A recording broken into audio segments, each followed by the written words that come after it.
Episode 21 Advik का खाना बनाना। उसकी बात सुनकर सिया ने आपने होंठ भींच लिया। सच में उसे भूख लगी थी। उसने बस कैंटीन में थोड़ा सा पराठा खाया था। कैंटीन में जो हुआ इस वजह से उसकी खाने का मन ही नहीं कर रहा था। नहीं, मुझे बस यहाँ से जाना है। क्या आप कुछ कर डोर ओपन कर सकते हैं? सिया ने डरते हुए कहा। वो सोच रही थी कहीं अद्विक गुस्सा ना हो जाए। अब आगे नहीं, तुम अंदर से इसे नहीं खोल सकती। दरवाजा बाहर से लॉक हो गया है, इसलिए तुम्हें आज रात मेरे साथ बिताना होगा, अद्विक उसके पास आकर बोला। सिया डर से 2 कदम पीछे हो गई। पूरी रात अद्विक के साथ वो कैसे रह सकती है? नहीं, यहाँ से बाहर जाना होगा। वो ये सोच ही रही थी। तुम जो सोच रही हो वो तो नहीं हो सकता लिटिल चेरी, तुम्हें आज रात मेरे साथ ही बिताना होगा। इनफैक्ट अब से तुम्हारी हर रात मेरी है। हर रात तुम्हें मेरी इन बाहों में गुजारना होगा। अद्विक उसकी कान के पास आकर बोला तो सिया डर गई। अद्विक क्या उसकी मन की बात सुन सकता है? और अद्विक की कहने का क्या मतलब वो हर रात उसकी बाहों में? ये सोचकर सिया का गला सूखने लगा। वो इस इंसान के साथ एक रात भी नहीं रहना चाहती थी, और ये इंसान उसे हर रात अपनी बाहों में चाहता था। अद्विक ने अपना मुंह सिया की गर्दन में घुसा लिया।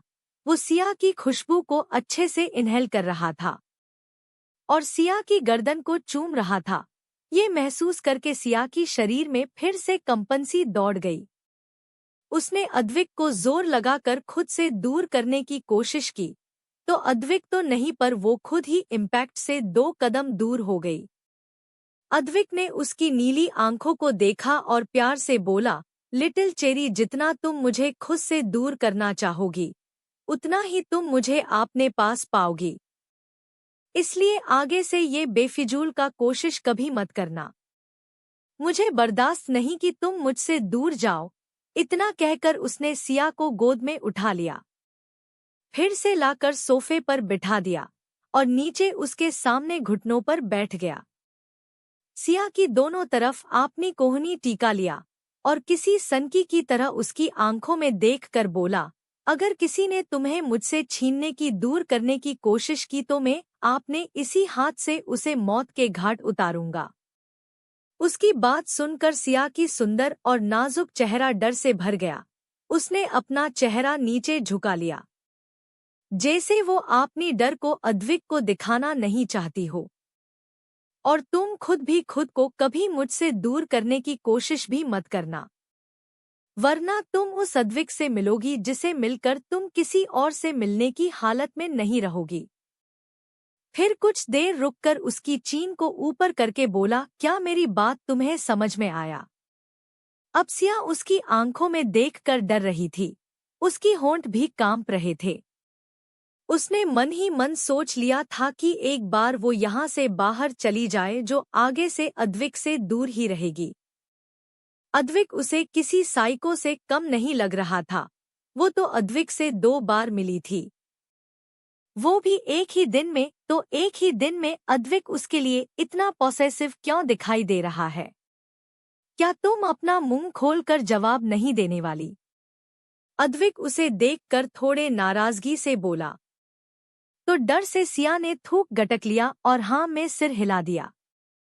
उसे लग रहा था इस वक्त अद्विक को कुछ कहने का कोई भी मतलब नहीं है। वो बस यहाँ से बाहर जाना चाहती थी।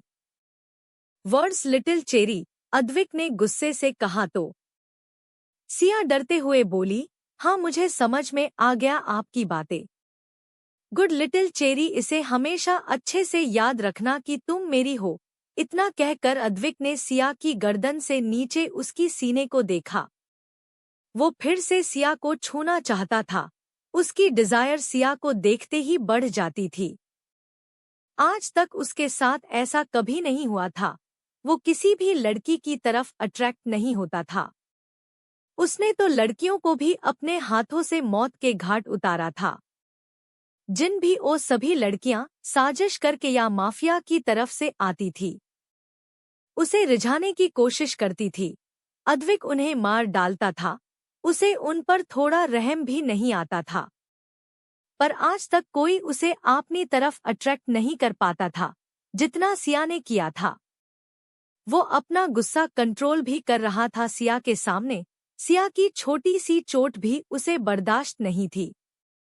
वहीं अद्विक की नजर आपने सीने पर महसूस करके सिया ने आपने दोनों है को साइन पर रख लिया। ये देखकर अद्विक ने सिया को देखा, फिर उसकी होंठों पर तिरछी स्माइल आ गई। सब कुछ मेरा है लिटिल चेरी, आज नहीं तो कल मैं तुम्हें पूरी तरह अपना बनाऊंगा। तो तुम मुझसे ये सब क्यों छुपा रही हो लिटिल चेरी? इतना कहकर अद्विक ने सिया की दोनों हाथ को पकड़कर उसकी सीने से हटा दिया। सिया को सच में शर्म आ रही थी। पहले किसी ने उसे ऐसे नहीं छुआ था। आप मुझे टच मत कीजिए प्लीज, मुझे अजीब सा लग रहा है, सिया ने कांपती हुई आवाज में बोला। तो अद्विक की होंठों पर स्माइल आ गई। वो सिया की सीने के पास झुककर उसकी सीने पर किस कर दिया। फिर सिया की चेहरे को देख बोला, कैसा लग रहा है तुम्हें लिटिल चेरी? मुझे बताओ तुम्हें क्या अजीब लग रहा है? उसकी बात सुनकर सिया ने अपनी आंखें बंद कर लिया। उसे इस वक्त बेहद शर्म आ रही थी। वो कहीं जाकर छुप जाना चाहती थी। अद्विक ने जल्दी से सिया की होंठों पर एक पेक दिया और उठकर अंदर किचन की तरफ चला गया। जब सिया को महसूस हुआ कि अद्विक उसके पास नहीं है तो उसने अपनी आंखें खोला और इधर उधर देखा तो अद्विक ओपन किचन में था और एप्रेन पहन रहा था। सिया अद्विक को ही देख रही थी। वो अद्विक की कैरेक्टर को समझने की कोशिश कर रही थी। तभी अद्विक उसकी तरफ देखा। उसकी गहरी नजर खुद पर पाकर सिया ने अपना सिर फिर से नीचे कर लिया। वो अद्विक की नजरों की तपिश को खुद पर बर्दाश्त ही नहीं कर पा रही थी। आधे घंटे में ही अद्विक ने खाना बना लिया था। वो उसे सिया के सामने टेबल पर लाकर रख दिया। अभी के लिए इतना ही, मिलते हैं अगले चैप्टर में। एपिसोड 22 में छोटी बच्ची नहीं हूँ। सिया अद्विक को ही देख रही थी। वो अद्विक की कैरेक्टर को समझने की कोशिश कर रही थी। तभी अद्विक उसकी तरफ देखा। उसकी गहरी नजर खुद पर पाकर सिया ने अपना सिर फिर से नीचे कर लिया। वो अद्विक की नजरों की तपिश को खुद पर बर्दाश्त ही नहीं कर पा रही थी। आधे घंटे में ही अद्विक ने खाना बना लिया था।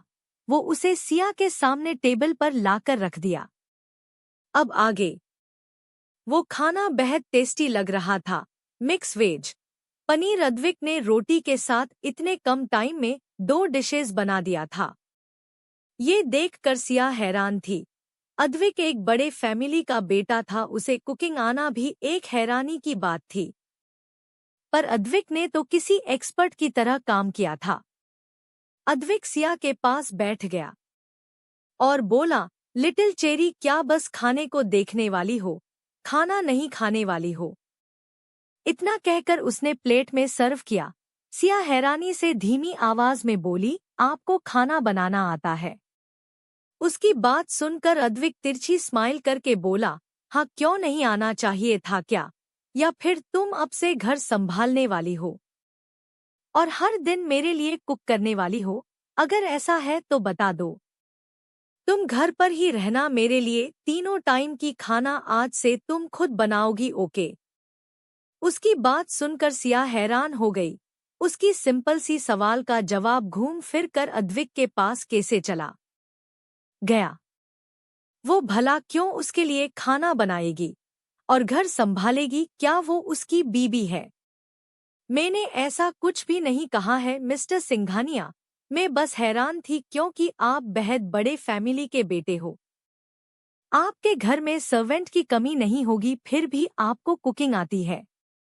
उसकी बात सुनकर अद्विक की आंखों में नफरत उतर आया। वो अपने डैड और घरवालों से हद से ज्यादा नफरत करता था। उसकी नफरत इतनी बढ़ गई थी कि वो अपने घरवालों का दुश्मन था। घर में सिर्फ उसके दादाजी और दादी माँ ही थे जिन्हें अद्विक थोड़ा प्यार करता था और उनकी बात मानता था। बाकी उसे किसी भी फैमिली मेंबर से कोई फर्क नहीं पड़ता था। अगर उनमें से कोई मर भी गया तो भी अद्विक उसके संस्कार में भी नहीं जाता। अद्विक अपने होश में आया और बोला, खाना खाओ लिटिल चेरी, इतना सवाल अच्छा नहीं है। इतना कहकर उसने एक निवाला खाना लिया और सिया की तरफ बढ़ा दिया।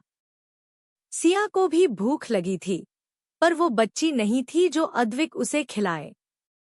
मिस्टर सिंघानिया, मैं खुद खा सकती हूँ, मैं छोटी बच्ची नहीं हूँ, सिया हैरानी से बोली। तो अद्विक उसे ऊपर से नीचे तक देखते हुए बोला, तुम छोटी बच्ची ही हो, इसलिए खाओ, वरना मेरे पास दूसरा तरीका भी है तुम्हें खिलाने का। इतना कहकर वो सिया की लिप्स को देखने लगा। अद्विक की नजरें अपनी लिप्स पर महसूस करके सिया घबरा गई और जल्दी से उसने अद्विक की हाथ से खा लिया। फिर धीमी आवाज में बोली, आपने खुद के लिए सर्व नहीं किया। तो अद्विक टेढ़ी स्माइल करके बोला, तुम अपने हाथों से मुझे खिलाओगी लिटिल चेरी। अद्विक की बात सुनकर सिया हैरान हो गई। मैं आपको खिलाऊं? सिया की घबराहट भरी सवाल सुनकर अद्विक को हंसी आ गई। फिर वो सीरियस फेस बनाकर बोला, अगर तुम मुझे नहीं खिलाओगी तो मुझे अपना भूख कैसे भी करके मिटाना तो होगा ना। इतना कहकर उसने सिया की लिप्स को देखा तो सिया ने जल्दी से एक बाइट तोड़कर अद्विक की तरफ बढ़ा दिया। ये देखकर अद्विक मन ही मन खुश था। उसने सिया की हाथ से बाइट खा लिया, सिया की उंगली को भी चूस लिया। ऐसे अद्विक और सिया दोनों ने एक दूसरे को खाना खिला दिया था। अद्विक डिशेज लेकर किचन में चला गया। वही सिया को अब और भी अजीब लगने लगा था। रात भर वो यहाँ कैसे रहेगी? वो डरते डरते खाना खा रही थी। उसे अब अद्विक पर भरोसा नहीं था। वो कब क्या कर दे, सिया को डर लग रहा था। अद्विक किचन से आकर अपनी स्टडी टेबल पर बैठ गया। वहीं सिया ने राहत की सांस ली कि वो उसके पास नहीं आया। सिया सोफे पर ही जड़ होकर बैठी रही। फिर अपने पास रखी एक बुक निकालकर पढ़ने लगी। बीच बीच में वो अद्विक को देख रही थी जो अपना काम कर रहा था और उसे भी देख रहा था। रात के 11:30 बज गए थे। सिया ने टाइम देखा, अब उसे नींद आ रही थी। तभी अद्विक ने लैपटॉप बंद किया और सोफे की तरफ बढ़ गया। ये देखकर सिया घबरा गई। वो कुछ कहती उससे पहले अद्विक ने उसकी हाथ से बुक लेकर टेबल पर रख दिया। फिर सिया को सोफे पर लिटाकर खुद उसके ऊपर आकर लेट गया। अभी के लिए इतना ही, मिलते हैं अगले चैप्टर में। तब तक के लिए stay happy and stay healthy. Episode 23, Arjun का सिया को पिलो बनाकर सोना। बीच बीच में वो अद्विक को देख रही थी जो अपना काम कर रहा था और उसे भी देख रहा था। रात के 11:30 बज गए थे। सिया ने टाइम देखा, अब उसे नींद आ रही थी। तभी अद्विक ने लैपटॉप बंद किया और सोफे की तरफ बढ़ गया। ये देखकर सिया घबरा गई। वो कुछ कहती उससे पहले अद्विक ने उसकी हाथ से बुक लेकर टेबल पर रख दिया। फिर सिया को सोफे पर लिटाकर खुद उसके ऊपर आकर लेट गया। अब आगे। वहीं सिया तो हैरान थी। कुछ पल के लिए जैसे वो सुन पड़ गई थी। उसे समझ नहीं आया कि आखिर अभी अभी उसके साथ हुआ क्या, क्योंकि अर्जुन ने ये सब इतना सडनली किया था कि सिया को रिएक्ट करने का भी मौका नहीं मिला था। जैसे ही उसे होश आया वो गुस्से से बोली, मिस्टर सिंघानिया, ये आप क्या रहे हैं? उठिए मेरी ऊपर से। सिया अद्विक को खुद के ऊपर से धक्का देने की कोशिश कर रही थी, पर अद्विक को इससे कोई फर्क नहीं पड़ रहा था। सिया की मुलायम हाथ उसे किसी फूल की तरह लग रहे थे। सिया को अब और भी डर लग रहा था। अद्विक सिया की चेहरे को एकटक देख रहा था। उसने सिया की दोनों हाथ को आपने एक हाथ से पकड़ लिया और बोला, लिटिल चेरी, तुम इतना डर क्यों रही हो? क्या तुम्हें नींद नहीं आ रही है? क्या तुम यहाँ बैठकर पूरी रात जग कर बिताने वाली हो? हाँ, अब चुप रहो और सो जाओ, वरना हम कुछ और कर सकते हैं। आई प्रॉमिस तुम्हें जरूर अच्छा लगेगा। क्या तुम चाहती हो मैं शुरू करूँ? उसकी बात सुनकर सिया की आंखें बड़ी हो गई, उसकी मुंह थोड़ा खुला हुआ था। वो इस वक्त एक छोटे बच्चे की तरह लग रही थी। अद्विक को उसकी ऐसी रिएक्शन देखकर बेहद मजा आ रहा था। उसका मन कर रहा था वो अभी के अभी सिया को पूरी तरह से अपना बना ले। पर उसे डर था कि कहीं इससे सिया उससे दूर ना चली जाए। उसे सिया की नफरत भी मंजूर था पर दूरी नहीं। वो चाहता था सिया को उससे इतना प्यार हो जाए कि सिया उसके सिवा किसी और के बारे में सोच भी ना पाए। और अभी सिया उसे संभाल नहीं सकती थी, आखिरकार थी तो अभी सिया एक छोटी बच्ची जैसे ही, जो कुछ दिन पहले ही 18 साल की हुई है और वो अभी 23 साल का है।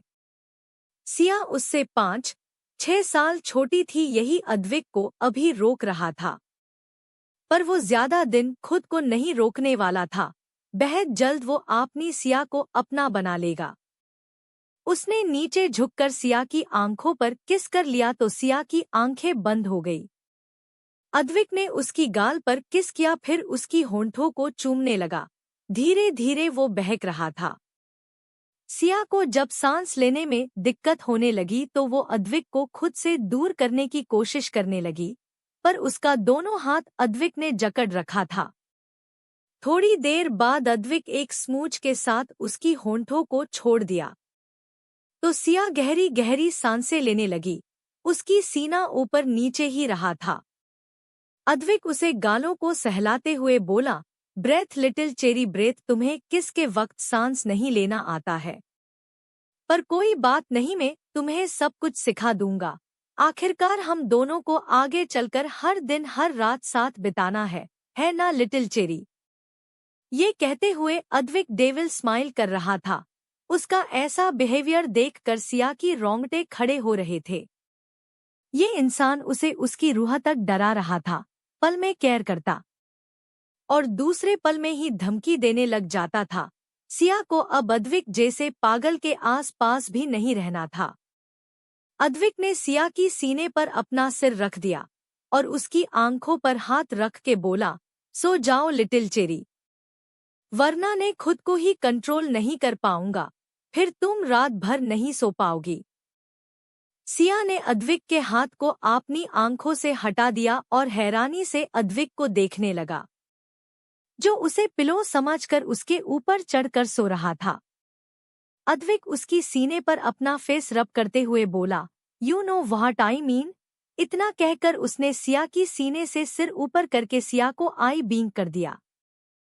फिर सिया की सीने को चूम लिया और अपना सिर उसके सीने पर रख लिया। सिया को तो उसकी टच से जैसे गूस बम्स आ रहे थे। अद्विक जानबूझकर सिया की सीने पर अपना फेस रब कर रहा था, पर सिया चाहकर भी कुछ भी नहीं कर सकती थी।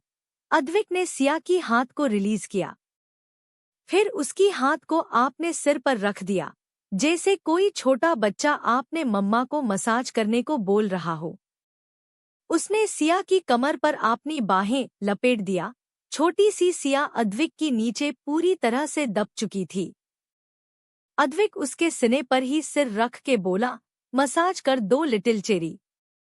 उसकी आवाज से सिया होश में आई और ना चाहते हुए भी अद्विक की बालों को सहलाने लगी। उसकी बालों को सहलाते सहलाते वो खुद ही कुछ ही देर में नींद की आगोश में चली गई। जब अद्विक ने सिया की भारी सांसें महसूस किया तो वो सिया को एकटक देखने लगा। ऐसे ही देखते देखते घंटों बीत गया। सिया की बाहों में वो भी धीरे धीरे नींद की आगोश में चला गया, इस बात से अनजान कि कल सुबह क्या होने वाला है। सुबह का वक्त एक बड़े से विला में कुछ लोग लिविंग हॉल में बैठे हुए थे। क्या हुआ क्या? अद्विक ने घर आने से मना कर दिया। एक बूढ़ा मगर रौबदार आवाज हॉल में गूंज गई। सब उनकी तरफ देखने लगे। तो आइए जानते हैं कि ये कौन है। तो ये थे रघुबीर सिंघानिया। सिंघानिया फैमिली की हेड। उम्र 70 साल। अभी भी फैमिली में उनकी बहस चलती थी। तभी एक बटलर सिर झुकाकर बोला, मैं विला गया था पर यंग मास्टर ने यहाँ आने से साफ मना कर दिया। उसकी बात सुनकर रघुबीर जी परेशान हो गए। वहीं उनके पास बैठी थी उनकी पत्नी नैना सिंघानिया, उम्र 65 साल। आपने टाइम में वो भी आपने पति के साथ मिलकर बिजनेस संभालती थी। उनकी चेहरे पर भी मायूसी झलक रही थी। उनका पोता जो बचपन में इस घर में खेलता कूदता था, वो पूरी तरह से बदल गया था। अब तो वो इस घर में आना भी पसंद नहीं करता था। उन्होंने गुस्से में आपने बड़े बेटे को देखा और बोली, ये सब तुम्हारी वजह से ही रहा है। तुम्हारी वजह से ही इस घर का बेटा घर में कदम तक नहीं रख रहा है। उनकी बात सुनकर सामने बैठे इंसान ने सिर झुका लिया। उनकी आंखों में नमी थी जो उन्होंने सबसे छुपा लिया। ये थे निर्मल सिंघानिया, सिंघानिया फैमिली के बड़ा बेटे, उम्र 55 साल। पर देखने में अभी भी वो काफी यंग थे। कोई नहीं कह सकता था कि 55 साल के हैं। वहीं उनके पास बैठी थी उनकी दूसरी बीबी रोहिणी सिंघानिया, जिनकी चेहरे पर गुस्सा और फ्रस्ट्रेशन साफ साफ झलक रहा था। तभी एक लड़की बोली, दादी माँ, दादाजी, मैंने भाई को कॉलेज में देखा था। कल मैंने उनसे बात करने की भी कोशिश किया पर वो काम है कि कर चले गए। मुझे नहीं लगता कि भाई आएंगे। क्या आपको नहीं पता कि वो बड़े पा और इन्हें कितने नापसंद करते हैं? उसकी बातों से सब सहमत थे। वहीं पास बैठी एक क्यूट सी लड़की की आंखों में आंसू थे। वो मन ही मन बोली, भाई प्लीज आ जाइए। मेरी इसमें क्या गलती है जो आप मुझसे भी दूर रहते हो? पिछली बार भी आप नहीं आए थे। वहीं जिस लड़की ने बोला था वो थी स्मृति सिंघानिया, उम्र 21 साल, दिखने में भी खूबसूरत। ये अद्विक के चाचा चाची की बेटी है। तभी सबकी नजर रो रही लड़की पर गया। वो कोई और नहीं, दिया सिंघानिया थी, अद्विक की खुद की छोटी बहन जो यहाँ सिंघानिया मेंशन में रहती थी। अभी के लिए इतना ही, मिलते हैं अगले चैप्टर में। तब तक के लिए stay happy and stay healthy. Episode 24, Advik की अपनी फैमिली के लिए नफरत। वहीं जिस लड़की ने बोला था वो थी स्मृति सिंघानिया, उम्र 21 साल, दिखने में भी खूबसूरत। ये अद्विक के चाचा चाची की बेटी है। तभी सबकी नजर रो रही लड़की पर गया। वो कोई और नहीं, दिया सिंघानिया थी, अद्विक की खुद की छोटी बहन जो यहाँ सिंघानिया मेंशन में रहती थी। अब आगे उसे ऐसे रोते हुए देखकर नैना जी ने उसे जल्दी से गले लगा लिया। मेरी बच्ची, तुम रो मत, देखना तुम्हारा भाई 2 दिन बाद जरूर आएगा। मैं खुद उसे बुलाने के लिए जाऊंगी, ठीक है? दादाजी भी बोले, हाँ बच्चा, हम तुम्हारे भाई को अभी फोन करेंगे और उसे कहेंगे 2 दिन बाद आने के लिए। तुम इतना उदास मत हो। निर्मल जी को भी अपनी बेटी को रोते हुए देखकर बुरा लग रहा था। दिया अभी सिर्फ 19 साल की थी, पर उसे कभी माँ का प्यार नहीं मिला था। वहीं उनके पास बैठी उनकी दूसरी बीबी रोहिणी दिया को इतना प्यार मिलते देख कूद रही थी। उसके पास ही देव और निया भी बैठे हुए थे। जहां देव को दिया को प्यार मिलता देख कोई प्रॉब्लम नहीं था, पर वहीं निया की आंखें नफरत से भर गई थी। क्या उनके दादाजी और दादी माँ खुलेआम हमेशा इस तरह ही पार्शियालिट करेंगे? क्या कभी भी उसके दादा दादी ने उसे इस तरह प्यार दिया है? कभी नहीं। वहीं रोहिणी जी भी मन ही मन दांत पीस रही थी, पर सबके सामने कुछ बोल नहीं सकती थी। ये बूढ़ा बूढ़ी दोनों ने सारी प्रॉपर्टी तो अद्विक को दे दिया, जिस पर मेरे बच्चों का हक होना चाहिए था। अब क्या जो प्रॉपर्टी बचा है उसे भी इस दिया को देना चाहते हैं? कभी नहीं, मैं ऐसा कभी नहीं होने दूंगी। तभी दादाजी ने जल्दी से अद्विक को कॉल किया। वहीं दूसरी तरफ से अद्विक सिया को आपने ऊपर लिए आराम से सो रहा था। उसने रात को पोजीशन चेंज कर दिया था, वरना सिया उसके नीचे दबकर उबा शायद ठीक से चल भी ना पाती। तभी उसका फोन वाइब्रेट होने लगा। अद्विक की नींद थोड़ी कच्ची थी। उसकी आंखें तुरंत खुल गया। आज तक उसे कभी इतनी अच्छी नींद नहीं आई थी। जितना सिया के साथ आया था वो ऐसे ही सिया को अपनी बाहों में छुपा लेना चाहता था। फोन कट चुका था तो अद्विक ने ज्यादा ध्यान नहीं दिया, पर तभी फोन फिर से बजने लगा। तो अद्विक ने इरिटेट होकर फोन देखा जहां उसके दादाजी का नाम फ्लैश हो रहा था। अद्विक की भौहें सिकुड़ गई। उसने टेबल पर रखे फोन को उठा लिया और सिया की माथे पर प्यार से किस करके उसे अच्छे से सुला दिया और दूसरी तरफ चला गया। वो अपनी लिटिल चेरी की नींद को डिस्टर्ब नहीं करना चाहता था। उसने कॉल आंसर किया तो दूसरी तरफ से रघुबीर जी की आवाज सुनाई दिया, अद्विक हम कल से आपको कॉल कर रहे हैं, आप कॉल क्यों रिसीव नहीं कर रहे हैं? दादाजी ने थोड़े नाराजगी भरी आवाज में बोला। बोलिए आपने क्यों कॉल किया था दादाजी? आपने मुझे ऐसे हो गुड मॉर्निंग विश करने के लिए तो कॉल नहीं किया होगा ना? अद्विक ने ठंडे आवाज में कहा। वहीं कॉल के दूसरी तरफ दादाजी ने फोन को स्पीकर पर रखा था। इतने दिनों बाद आपने भाई की आवाज सुनकर दिया तो बेहद अच्छा लग रहा था। वहीं बाकी सब अद्विक के इतने रूड वॉइस को सुनकर सिर हिला रहे थे। दादाजी दुखी होकर बोले, अद्विक क्या आप कभी भी हम सबको माफ नहीं करेंगे? और आपको पता है नादिया की बर्थडे 2 दिन बाद है। क्या आप अपनी बहन की बर्थडे पर भी नहीं आने वाले? आपकी बहन आपकी आने का हर साल इंतजार करती है। अद्विक क्या आपको ये बात पता नहीं है? उनकी बात सुनकर फोन से अद्विक की गुस्से और सरकास्टिक भरा आवाज आया, क्यों आपके फैमिली वाले नहीं हैं क्या उसकी बर्थडे मनाने के लिए? मुझे क्यों आना चाहिए? अगर वो मेरे लिए वेट करती है तो बोल दीजिए उसे वेट करने की कोई जरूरत नहीं है। वो खुद ही तो वहां आपने सो कॉल्ड फैमिली के साथ रहना चाहती थी। आपने धोखेबाज बाप और उसकी रखैल को मार कर उनके साथ रहना चाहती थी। तो मेरे लिए वेट करना की कोई जरूरत नहीं है। और ऐसा मत सोचिए कि मुझे कुछ पता नहीं कि उस फैमिली में क्या हो रहा है। मैं अद्विक सिंघानिया हूँ, पर भले ही मेरे सरनेम की जगह पर सिंघानिया लगा हो, पर मैं अभी भी दिव्या प्रजापति का बेटा हूँ। मेरे डिक्शनरी में माफी जैसा कोई वर्ड नहीं है और आप अगर ऐसे ही मुझे कॉल करके बार बार परेशान करेंगे तो मैं नेक्स्ट टाइम आपसे मिलूंगा ये भी आप भूल जाइए। अद्विक की बातें वहां बैठे हर किसी के दिल में तीर की तरह चुभ रही थी, खास करके रोहिणी के दिल में। उन्होंने निर्मल से शादी किया था, फिर भी अद्विक जान भी उन्हें देखता था निर्मल जी की रखैल की तरह ही ट्रीट करता था। वहीं निया और देव का चेहरा भी काला पड़ गया था। उन्हें अतीत के बारे में ज्यादा कुछ नहीं पता था, पर निया उनकी ही एज की थी, इसलिए उन्हें ये तो पता था कि ऐसा कुछ तो हुआ था उस वक्त, जिस वजह से अद्विक सबसे इस कदर नफरत करता है। अभी के लिए इतना ही, मिलते हैं अगले चैप्टर में, तब तक झेलिए बाय। एपिसोड 25 अद्विक का सुकून सिया।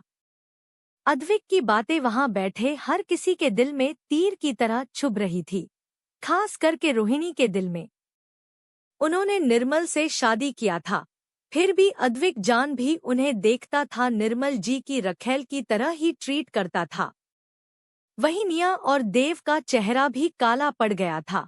उन्हें अतीत के बारे में ज्यादा कुछ नहीं पता था, पर निया उनकी ही एज की थी, इसलिए उन्हें ये तो पता था कि ऐसा कुछ तो हुआ था उस वक्त। अब आगे, जिस वजह से अद्विक सबसे इस कदर नफरत करता है, खास करके रोहिणी जी और निर्मल जी के लिए नफरत तो उनकी आंखों में दिखती थी। वो जानते थे ऐसा कभी नहीं हो सकता कि दूसरी शादी में बच्चे इतने बड़े हो। दिया की जन्म के वक्त दिव्या जी जिंदा होगी, फिर रोहिणी जी के बच्चे उसकी उम्र के कैसे हो गए। इसलिए ये बात स्पष्ट था कि उस वक्त निर्मल जी और रोहिणी जी का अफेयर रहा होगा। और देव इसलिए ही आपने मोम को पसंद नहीं करता था। उन्हें आपने अद्विक भाई की नफरत बेवजह नहीं लगती थी। वहीं निर्मल जी की आंखों में दुख और पछतावा उभर आया था, जैसे एक कुछ सोच रहे हो। आज उनका बेटा उनसे इतनी नफरत करता है उन्हें धोखेबाज समझता है। इसमें उसकी भी कोई गलती नहीं थी। निर्मल जी ने अपनी आंखें बंद कर लिया तो उनकी आंखों के सामने एक खूबसूरत औरत का चेहरा आ गया। बच्चा, आप ऐसा कैसे कर सकते हो? क्या आपको अपनी इस बूढ़ी दादी माँ पर भी तरस नहीं आता? नैना जी ने रोते हुए कहा। आप मुझे इमोशनल ब्लैकमेल करने की कोशिश भी मत कीजिए। आपको अच्छी तरह से पता है अद्विक सिंघानिया के अंदर कोई इमोशन नहीं है। पर ये कहते हुए उसकी आंखों के सामने सिया का चेहरा उभर आया तो उसकी दिल में एक सुकून उतर आया। फिर उसने अपने चेहरे को पूरी तरह से ठंडा कर लिया और व्यंग करते हुए बोला, वैसे क्या इस बात भी वहाँ जहर पार्टी रख रहे हो आप लोग? उसकी व्यंग भरी बातें सुनकर हॉल में सबके चेहरे पर उदासी छा गई। इस बार तो रोहिणी जी की चेहरे पर भी कड़वाहट और उदासी आ गई। अब ये उदासी किस लिए था ये तो उन्हें ही अच्छे से पता होगा। क्या आपको और कुछ कहना है? अगर नहीं तो मैं फोन रख रहा हूँ, अद्विक ने गहरी सांस लेकर कहा। तो दादी माँ रोते हुए बोली, क्या आप मेरी आखिर विश समझकर इस बार घर पर आएंगे? हमें बस आपको देखना है अद्विक, आप चाहे तो यहाँ किसी से भी बात मत करना। पर क्या आप अपनी बहन के बर्थडे पर आएंगे? तभी दिया ने आपने दादाजी हाथ से फोन ले लिया और रोती हुई बोली, भाई मैं जानती हूँ आप मुझसे नाराज और गुस्सा हो, पर क्या आप मेरे बर्थडे पर नहीं आएंगे? अगर आप इस बार नहीं आए तो मैं केक नहीं काटूंगी और ना ही मैं अपनी बर्थडे सेलिब्रेट करूंगी। इतना कहकर वो फोन दादी माँ को देकर वहां से रोते हुए चली गई। अद्विक, आप प्लीज इस बार उसकी दिल मत तोड़ना और ये मत भूलना कि वो आपकी मोम की आखिरी निशानी है। अगर दिव्या ये सब देख रही है तो उसे भी बुरा लग रहा होगा। उन्होंने इतना ही कहा था कि अद्विक ने फोन काट दिया। अद्विक के रूम में इस वक्त वो गुस्से और नफरत से भर गया था। उसे अपनी मोम का नाम भी उस घर की किसी भी इंसान की जुबान से नहीं सुनना था। भले ही वो अपने दादा दादी को थोड़ा प्यार करता था, पर उसका गुस्सा तो उनके लिए भी था। वो चाहते तो उस वक्त उस औरत को घर में आने से रोक सकते थे, पर किसी ने कुछ नहीं किया। सबने मिलकर उसकी खुशी से भरी दुनिया को बर्बाद कर दिया। उसकी नज़र ग्लास विंडो पर पड़ी तो उसकी चेहरे पर एक खतरनाक स्माइल आ गई।